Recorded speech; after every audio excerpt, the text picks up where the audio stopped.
Ngiyalibingelela bantwana benkosi ngegama lenkosi uJesu namhlanje.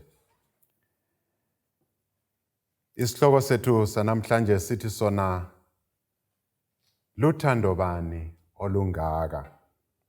Ngesilungu ithi yona, what manner of love is this? Abantu empilweni kulezinto abazinikela kuzo, kulezinto abazithandayo bazinikele kuzo kuze kufike ekufeni. Kungaba umuntu omthandayo, umuntu amthande kuze kuyefika ekufeni.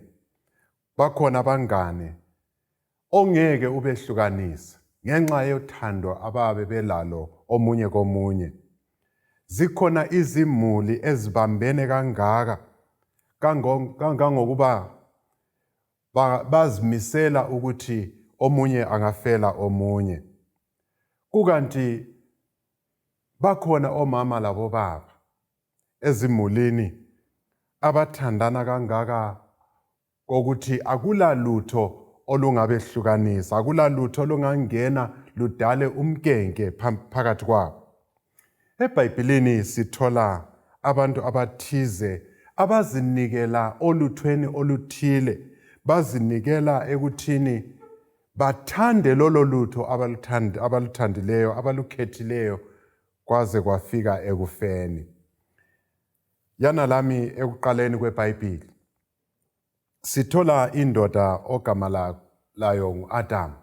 Indoda yakuqala emhlabeni, umuntu wakuqala emhlabeni owadalwa nguNkulunkulu. Ithi iBhayibheli uNkulunkulu esedale izulu lomhlaba wadala umuntu u-Adam lo-Eva wabafaka ensimini yase-Eden. Bakholisa impilo njengemuli entsha, njengemuli yakuqala, njengemuli edaliweyo, bathandana, bahlala bendawonye ngazo zonke izikhathi. Ngeshwa elibi sithola ngolunye usuku kwenzakala into elusizi, into eyadala umehluko, yaletha umehluko ezintweni zonke ezazidaliwe uNkulunkulu. Lolo lutho lwaguqula yonke into, lwaguqula ubudlelwano bonke, umuntu lo muntu, umuntu lezinyamazana, umuntu lendalo yonke, umuntu lo Nkulunkulu wakhe. Lolo lutho olwaletha leyo nguquko lwaletha ubuhlungu esibuzwa lanamhlanje. Lolo lutho lwaletha ukufa okuyikho kusihlukuluza kuze kufike usuku lwanamhlanje. uNkulunkulu wayebaxwayisile uAdam lo-Eva ngalolo lutho ukuthi lungenzakala uma bengalalelanga izwi lakhe, kumba uma beqe umthetho ayebaphe wona. Funda lami encwadini kaGenesis sahluko sesibili ivesi ngu-16 lo-17. uGenesis isahluko sesibili ivesi ngu-16 lo-17. Ifunda kanje kuBhayibheli yesiNdebele engiyiphethe lapha. Inkosi uNkulunkulu yamlaya umuntu yathi, ungadla okwezihlahla zonke zensimu njengokuthanda kwakho, kodwa ungadli okwesihlahla sokwazi okulungileyo lokubi, ngoba mhla usidlayo uzakufa isibili. Lo ngumlayo uNkulunkulu awupha uAdam lo-Eva ngemva kokubadala.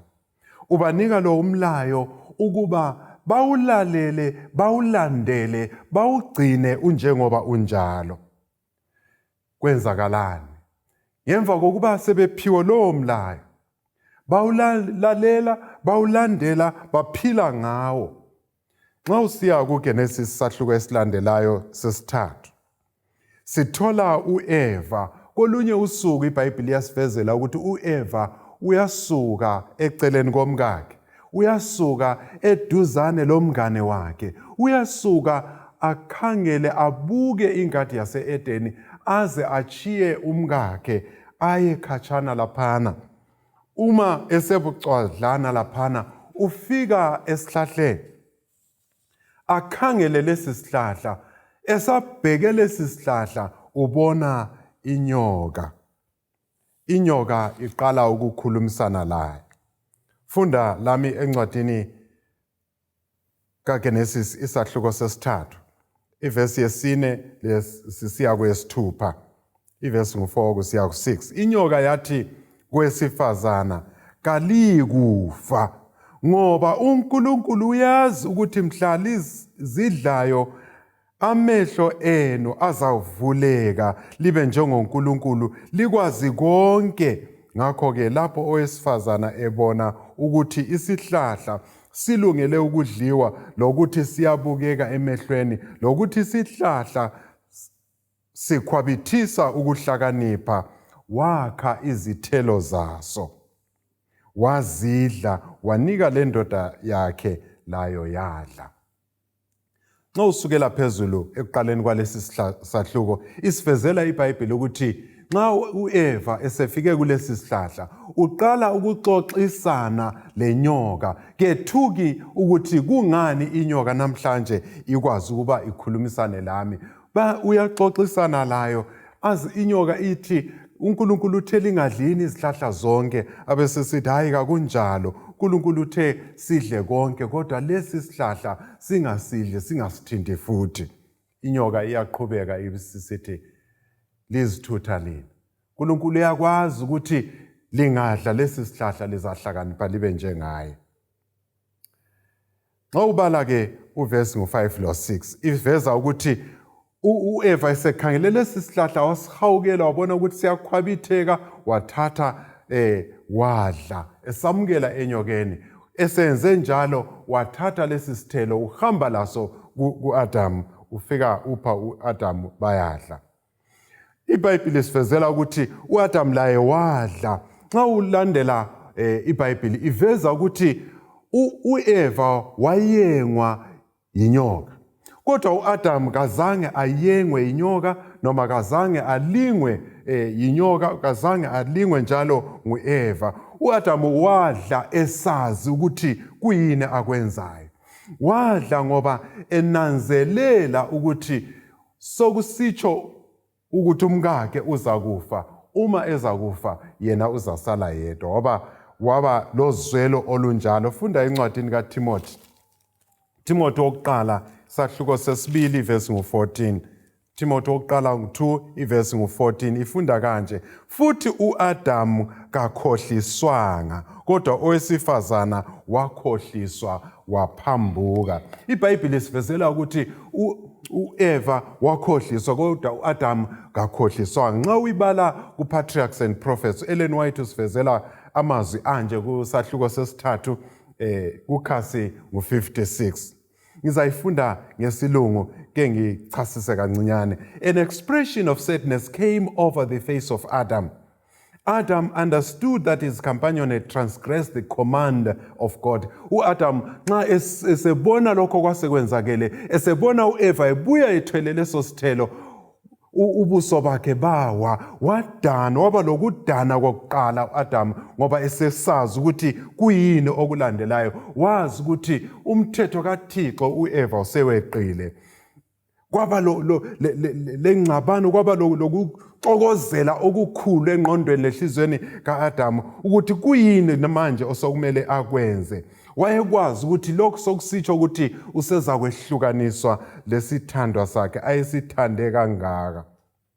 Ibisisithi u-Ellen White kulolu gwalo athi yena uthando, ukubonga lokwethembeka kuNkulunkulu wakhe okwakumele ukuthi uAdamu abe lakho, uthando lokubonga lokwethembeka kuNkulunkulu wakhe, konke kwasuka kwachabalala kwagabhelwa luthando kunkosikazi wakhe uEva. Wasekhetha ukuthi nxa ngisifa yekela ngife laye unkosikazi wami. Luthando uAdam abalalo kuEva olwagabhela uthando okwakumele ukuthi abe lalo kuNkulunkulu. Uthando lwakhe kuEva lwaba lukhulu kangaka lwedlula uthando ayekhangelelwe ukuthi abe lalo kuNkulunkulu wakhe, njalo lokwethembeka kuNkulunkulu wakhe. Wakhetha ukuthi uthando lwakhe lulethe ukufa ngitsho la kuye. UAdam lo. Gijima lami njalo khona lapho kuTestament endala. Sifunda encwadini kaEsther, sihlangana le ndaba kaHadasa kumbe uEsther owaye ngumntaka malumakhe kaMordekhai. uEsther uba yindlovukazi elizweni lezizweni elingasilo lakibo. Nxa uHamani isithunywa esikhulu senkosi yalesi sizwe waba lecebo lokuba abulale amaJuda ngoba ezonda uMordekhai. Lelo cebo lavunjululwa lazakala, uEsther walazi. uMordekhai wasesithi kuEsther, Esther, yenza ngena enkosini ucelele isizwe sakini ukuthi singabulawa ngoba uHamani usebelethe icebo lokuthi abulale amaJuda wonke ngenxa yokuthi uzondana lami. Esther waqala wazilazila ngoba ekwazi ukuthi kala mvumo yokuyangena enkosini enganxuswanga. Kodwa ke ukuquma indaba ende ibe mfitshane, funda encwadini kaEsther. uEsther 4 verse 13 lo 14, uMordekhai uthi yena, Esther, uma ungenzi lutho, uma ungahambi uyecelela abantu bakini, ungacabanga ukuthi wena uzasila. Ngoba uma uzathula, amaJuda azabulawa, lawe awuyi kusila, uzabulawa kunye labo. Uverse 13 lo 14 khonapho encwadini kaEsther ifunda kanje. uMordekhai wabatshela ukuba babuyele kuye bathi, ungacabanga ukuba wena wedwa phakathi kwabaJuda uza kuphepha ngoba usesigodlweni senkosi. Uba ungakhulumi ngalesi sikhathi esinje, ukusizwa lokukhulula kwabaJuda kuzavela kwenye indawo, kodwa wena lendlu kayihlo liza kubhubha. Ngubani kambe owazi ukuthi kawubanga khona embusweni ngenxa yalesi sikhathi esinjengalesi na? uMordekhai unika uEsther inqobe. uEsther eseyizwile leyo nqobe, uverse 15 lo 16 yaqhubeka ithi, uEsther usenika ke ilizwi ethuma ukuthi hambani liyetshela uMordekhai ukuthi zilana ukudla, lami ngizazila ukudla, sikhuleke, ngemva kwalokho ngiza kuyangena enkosini. Abese ngithanda amazwi okugcina uEsther awatsho kuverse 16, uthi yena, uba ngibhubha ngizabe ngibhubhile. If I perish, I perish. Ikuzimisela lokuzinikela esikubona kuEsther lapha nxa esekhangelane le ndaba yokuthi asindise kumbe asilise kumbe ancengele abantu bakibo. Uyabona ukuthi kungatsho ukufa kuye, kodwa bese sithi uma kungatsho ukufa kimi, kodwa ngimele ukuthi ngisize abantu bakithi. Uma kuyikufa kangife. Uyabona ukuthi lolu luthando abalalo, ikuzimisela abalakho ngenxa yokubona umumo ayesekhangelane lawo. Abesesithi ngothando engilalo ngabantu bakithi, uma kusitsho ukuthi ngife kangife, ngizakubamela lanxa kusitsho ukuthi ngife. Yikukhetha uEsther ayesekwenzile ngenxa yomumo osuphambi kwakhe la ngenxa yothando lwabantu bakibo olwalukuye. Gijima lami njalo ubuyele emva kuTestament endala encwadini yemibhalo uNumeri kumbe Numbers. Sibona sihlangana le ndoda ogama layo linguMose. Funda amanani kumbe uNumeri sahluko ngu14 iverse ngu11 lo 12. Ifunda kanje, inkosi yathi kuMose, koze kube nini laba bantu bengidela na? Koze kube nini bengangithembi lanxa ngenze izibonakaliso ezinengi phakathi kwabo na? uNkulunkulu lo ukhuluma lo Mose Ngemva kokuba esethungamele abantu bakwa-Israyeli ebasusa eGibhithe, ebathungamela ukuthi baye ezweni ayebathembise lona eKhenani, abantu baqala ukukhonona, abantu baqala ukuthi basole, bakhumbule emuva, bakhumbule eGibhithe lapha ababeyizigqili khona. Baqala ke ukukhonona lokusola, befuna ukuthi baflathele isithembiso sikaNkulunkulu, babuyele emuva. Nxa sebevume ukuthi babuyele emuva, ngemva kokuba inhloli ezingu-10 sezibatshele ukuthi lapha esiya khona asisoze siphumelele, siyakufa siphela, sibuyeleni emuva, bala ukucebisa kwaJoshua loKhalebi. uNkulunkulu uthi kuMose, laba bantu abangithokozisi. Funda uverse 12. Ngizakubehlisela umkhuhlane, ngibaflathele, ngikwenze wena ube yisizwe esikhulu lesilamandla kulabo. uNkulunkulu uthi yena, Mose, mana eceleni, abantu laba kahle ngibabulale, wena ngizakwenzela abantu abangcono, isizwe esingcono kulalesi. Xa ubala usukela khona phana kuverse 13 uze uyefika kuverse 20, uMose uyabancengela abantu bakibo. Uthi, Baba uNkulunkulu, akusoze kuvume izizwe ezizwileyo ukuthi wenzeni ukukhupha abantu abakho eGibhithe, ziyakuthi zibona usubabhubhisile enkangala, zithi ngenxa ukuthi wehlulekile ukuthi ubaphutshise. Ngakho-ke ngiyacela bavumele, bathethelele, bayengena eKhenani. Xa ubala njalo ku-Exodus 32, iverse 9 kusiya ku-12, u-Israyeli esekhonona futhi kuNkulunkulu, iyaveza ukuthi uNkulunkulu esethe yena kababhujiswe ngoba basebezakhele isithombe, ithole legolide. uMose uyancenga futhi uthi, Nkosi, ngenxa yegama lakho bathethelele laba bantu. uNkulunkulu uyabathethelela ngenxa kaMose owabancengelayo. Xa ugijima usiya kuTestamenti entsha, siyathola indaba emnandi eyothando olwedlula uthando lonke. Xa ufunda encwadini kaJohane ngo-3 verse 16, iveza ukuthi uNkulunkulu wathanda ilizwe kangaka, wanikela indodana yakhe ezelwe yodwa, ukuba yilo lalo okholwayo kuyo angabhubhi kodwa abe lokuphila okuphakade. Izihlobo zami ezithandekayo, ithi uNkulunkulu wathanda umhlaba owawungcolile, uthanda abantu ababemflathele, uthanda abantu ababezibhixe ngezono, uthanda abantu ababengamthandi, uthanda abantu abangabongiyo, uthanda abantu abanhliziyo zilukhuni, kodwa uthando lwakhe lwaba lukhulu kangaka waze wanikela indodana yakhe ukuba okholwa kuyo angabhubhi kodwa abe lokuphila okunaphakade. Uma singasondela eduzane izihlobo zami, kungaba nguwe yini owathandwa kangaka? Kungaba yimi yini engathandwa kangaka? iBhayibheli isivezela kuJohane lapha ukuthi uNkulunkulu wathanda kangaka waze wanika, waze wapha indodana yakhe. uJohane abese kubhala kanje kuJohane wokuqala ngo-3 verse 1 lo 2, uthi bheka uthando olungaka uThixo asithanda ngalo. Xa uyibala kwamanye amaversion esilungwini ithi bheka uthando olungaka aluthululela lungela silinganiso kithi.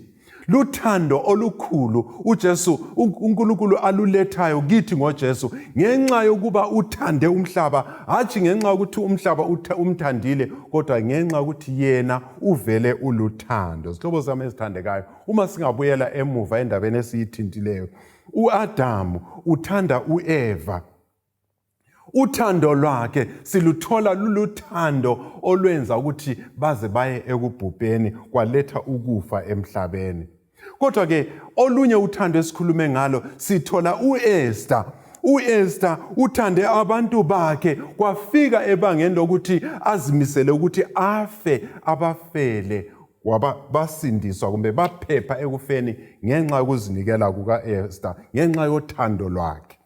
uMose uthanda isizwe sakibo, okwafika ebangeni lokuthi uNkulunkulu esethe yekela ngibabulale wena ngikwenzela abangcono, kodwa wabathanda uMose kangangokuba wathi kungangcono ukuthi ukhuphe ibizo lami encwadini yokuphila kodwa laba bantu ungababulali ubasindise.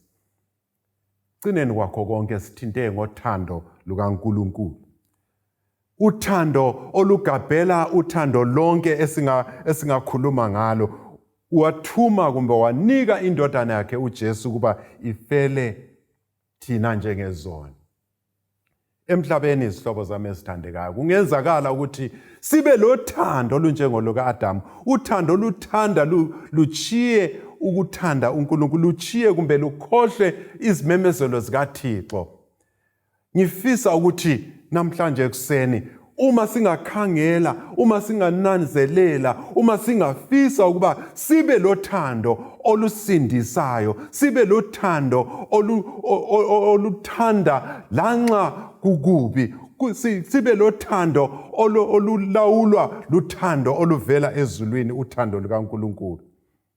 Uthe yena uNkulunkulu walithanda ilizwe kangaka. Ngiyalubona uthando lukaNkulunkulu empilweni kaEsther ngoba wazimisela ukuba afele isizwe sakibo ngenxa yokuthi wayebathanda kangaka. Ngiyalubona uthando lukaNkulunkulu kuMose. uMose wavuma ukuthi kungangcono ibizo lakhe likhutshwe encwadini yezulu kodwa abantu bakibo basindiswe bangabhujiswa. Uthando lukaNkulunkulu lukhulu ngoJesu. Thando oluthanda ngitsho abangathandekiyo. Ke ngithi kuwe lakimi isihlobo sami esithandekayo nxa sivala le inkonzo. Wena ozizwa ungulahliwe, wena ozizwa ungasela themba, ngithanda ukuthi ngikunike lesi siqiniselo ukuthi ukhona okuthandayo okwedlula amalawulo nguJesu Kristu umsindisi wethu. Ukhona okuthandayo lanxa wena uzizwa sengathi awuthandeki, lanxa uzizwa ungulahliwe, sebekutshelile ukuthi wena vele kawuthandeki, ukhona uJesu okuthandayo. Ilizwi engithanda ukuthi ngilichiye kuwe osuwamkele lolu thando lukaNkulunkulu, hamba uyetshela abanye, hamba uyezuza abanye. Bakhona abanye abasiphakathi emhlabeni, izihlobo zethu, abangani bethu, omakhelwana bethu abangaziyo ngalolu thando, bayafa befela esonweni. uNkulunkulu uthi wena osuzwile ngothando lwami, hamba uyebatshela ngothando olungaka. uJohane uthe yena, bheka uthando olungaka uNkulunkulu asithande ngalo. Udinga ukuthi lolu thando silwamkele, udinga ukuthi lolu thando silwabele abanye. Wena osuluzwile, wena osulwamkele, wena osuphakathi kwalo, ubhukutsha kulolu thando olumnandi, hamba uyetshela abanye. Kulabo abazizwa belahlekile, labo abazizwa bephathwe kabi, bezwa befuna ukuthi baphindisele uJesu uyisibonelo sethu. Nxa wayelenga esiphambanweni, bembethela, bemkhafulela, bemthethisa, uthi baba bathethelele ngoba abakwazi abakwenzayo. uLuka 23 verse 34. Uyeza masinyane uJesu njengenkosi yamakhosi, lombusi wababusi. Uyeza uJesu, wena lami silomlando ukuthi siyetshela abanye ukuthi uJesu uyeza futhi. Ngikuchiyela lo mlando, ngikuchiyela le ingqondo, asithandaze. Baba othandekayo sezulwini, siyabonga ngoJesu, siyabonga ngothando olungaka. Sisize siyetshela abanye, siyekwabela abanye lolu thando. Sisize njalo ezikhathini sisizwa singathandeki, sikwazi ukuthi siloThixo osithandayo. Siqinise kuze kuyefika ekugcineni ngoJesu siyakhuleka. Amen.